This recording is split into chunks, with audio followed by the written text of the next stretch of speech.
La matinale de Radio Classique avec David Abiker. 7h42, voici Christian Macarian pour l'Écho du Monde. Bonjour Christian. Bonjour David. Il y a un an, Bachar el-Assad était renversé en Syrie après avoir causé la mort de plus de 500 000 de ses compatriotes. Depuis, le dictateur a trouvé refuge dans le quartier d'affaires de Moscou. Pourquoi la Russie protège-t-elle encore Bachar el-Assad ?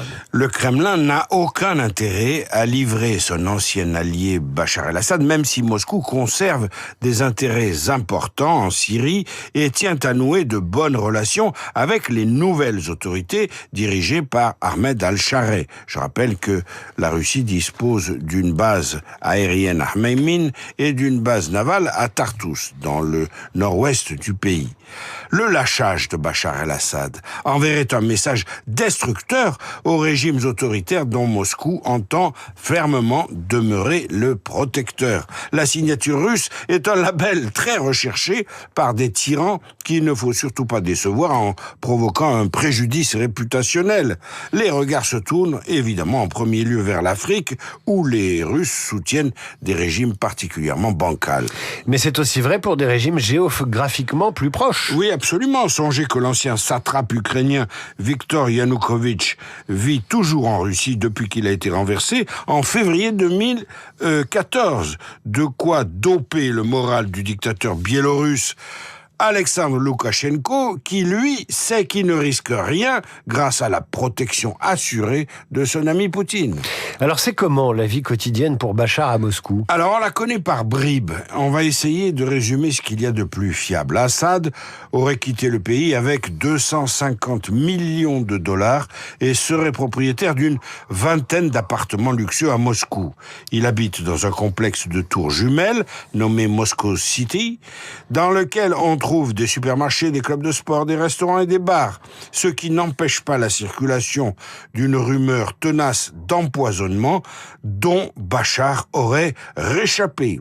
Selon le journal allemand Die Zeit, Bachar el-Assad jouerait beaucoup aux jeux en ligne et se rendrait régulièrement dans une maison de campagne dans les environs forestiers de Moscou. Quant à son épouse Asma, elle a été soignée pour un cancer du sein en 2018, mais elle souffrirait depuis d'une forme agressive de cancer de la moelle osseuse et du sang. On n'en sait guère davantage. Alors Bachar el-Assad, protégé par Vladimir Poutine, peut-il à contrario servir de monnaie d'échange à un moment ou à un autre ? Alors, effectivement, c'est un scénario qui vient à l'esprit. Dès qu'il a pris le pouvoir, Ahmed al-Shara avait déclaré qu'il utiliserait tous les moyens légaux pour traduire en justice Bachar el-Assad. Un mandat d'arrêt par contumace a été émis par un tribunal syrien fin septembre pour le meurtre et la torture de manifestants. La France a également délivré 3 mandats d'arrêt pour complicité de crimes de guerre et de crimes contre l'humanité notamment. Le 15 octobre dernier, lors de sa première visite à Moscou, Ahmed al-Shara aurait explicitement demandé à Moscou que l'ancien président Assad soit livré aux juges syriens. Refus catégorique de Moscou. Mais compte tenu des défis gigantesques que représente la reconstruction de la Syrie, évaluée par la Banque mondiale à plus de 210 milliards de dollars, il est franchement difficile d'imaginer qu'Ahmed al-Shara ne redemande pas encore l'extradition de Bachar el-Assad. Christian Macarian pour l'Écho du Monde. Je vous dis à demain, Christian, 7h40. À suivre le journal imprévisible de Marc Bourreau.